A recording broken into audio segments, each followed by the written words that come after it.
इस बार के लोकसभा चुनाव में बुर्का चर्चा का विषय बना हुआ है। बुर्के पर सियासत भी खूब हो रही है, यहां तक कि बुर्का चुनावी कीवर्ड भी बन गया है। लेकिन आज बुर्के का कनेक्शन शराब तस्कर गिरोह से जुड़ा है। इस वीडियो में आप बुर्का पहने एक महिला को देख रहे हैं, जिसे पुलिस ने शराब तस्करी के आरोप में बिहार के नवादा से गिरफ्तार किया है। इसकी गिरफ्तारी उस समय हुई है जब एक्साइज डिपार्टमेंट की टीम पुख्ता सूचना के बाद एक बस की चेकिंग करने पहुंची। तब रूबी खातून नाम की इस महिला के पास से 30 बोतल अवैध विदेशी शराब और बियर की कैंस बरामद हुई, वो भी तब जब बिहार में पूर्ण शराब बंदी है। बुर्के में शराब तस्करी को लेकर जो जानकारी सामने आई है, उसके मुताबिक आपको बता दूं, आरोपी तस्कर महिला रूबी खातून कोडरमा से बिहार शरीफ बस से जा रही थी। एक्साइज टीम ने राजौली चेकपोस्ट पर बस की तलाशी ली, महिला पकड़ी गई। महिला के पास से एक बैग बरामद हुआ जिसमें अवैध विदेशी शराब की बोतलें थीं।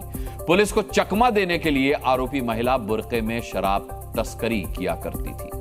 देश में बुर्के की आड़ में आपराधिक साजिशों में शामिल होने का अब एक ट्रेंड सा शुरू हो गया है। 5वें चरण के चुनाव में बुर्के में फर्जी वोट डालने का मामला सामने आया था, आपको याद ही होगा। बुर्के की आड़ में अपराध की ये दो तस्वीरें इस वक्त आपके सामने हैं। पहली तस्वीर 20 मई की है, जब 5वें चरण की वोटिंग हुई थी। तब दरभंगा जिले के जाले थाना क्षेत्र के एक मतदान केंद्र पर बुर्के में 3 महिलाएं फर्जी वोटिंग करती पकड़ी गई थीं, जिन्हें पुलिस ने गिरफ्तार किया था। हालांकि बाद में भीड़ थाने से आरोपी महिलाओं को छुड़ा ले गई थी। दूसरी तस्वीर बुर्के की आड़ लेकर शराब तस्करी से जुड़ी है। इस मामले में भी आरोपी महिला को गिरफ्तार किया गया है। अब नवादा पुलिस शराब तस्करी में शामिल महिला के नेटवर्क को खंगाल रही है कि किन लोगों की मदद से महिला कोडरमा से बिहार शरीफ अवैध शराब की तस्करी कर रही थी, ताकि इस शराब तस्कर गिरोह पर शिकंजा कसा जा सके।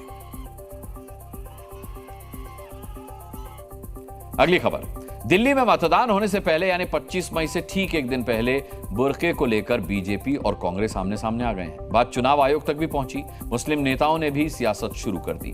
अब आपको दिल्ली में हुई वोटिंग के कुछ खास आंकड़े दिखाते हैं। देखिए, दरअसल इस बार दिल्ली के मुस्लिम बहुल इलाकों में वोटिंग जमकर हुई। सवाल है कि क्या वोटिंग से पहले बुर्के पर हुए बवाल के कुछ मायने भी थे? ये रिपोर्ट समझाएगी आपको।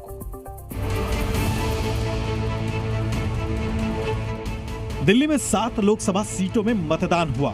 मतदान 2019 की तरह सामान्य रहा, लेकिन मुस्लिम मतदाताओं ने इस बार 2019 के मुकाबले जमकर वोटिंग की है।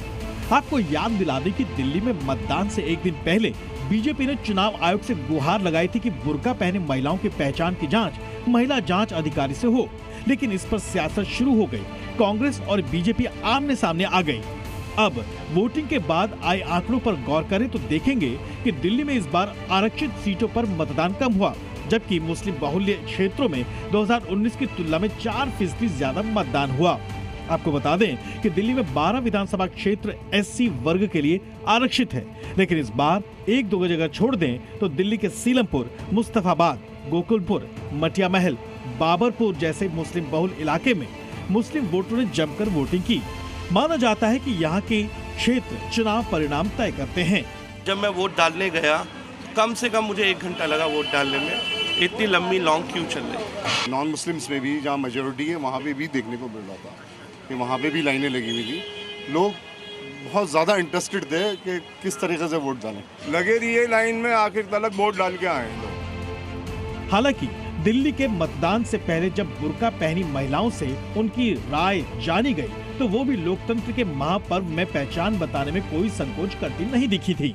ये इशू इसलिए बन रहा है क्योंकि ये भारतीय जनता पार्टी ने दिया है। अगर ये कांग्रेस ने दिया होता तो इतना बवाल या इतने ऑब्जेक्शन किए जाते। जब आप पासपोर्ट के लिए जाते हैं, आधार कार्ड के लिए जाते हैं, तो यू रिवील योर फेस, तो इसमें रिवील करने में कोई हर्जा नहीं है। हम अगर अपने वोट देने जाएंगे तो हम अपना चेहरा क्यों नहीं दिखा सकते? हम दिखा सकते हैं और हम ये सुनिश्चित कर सकते हैं कि हम अपना वोट हम सही दे रहे हैं। और एक फीमेल कर रही है, कोई मेल नहीं आपको देख रहा है या चेक कर रहा है जो आपको लिए गलत है।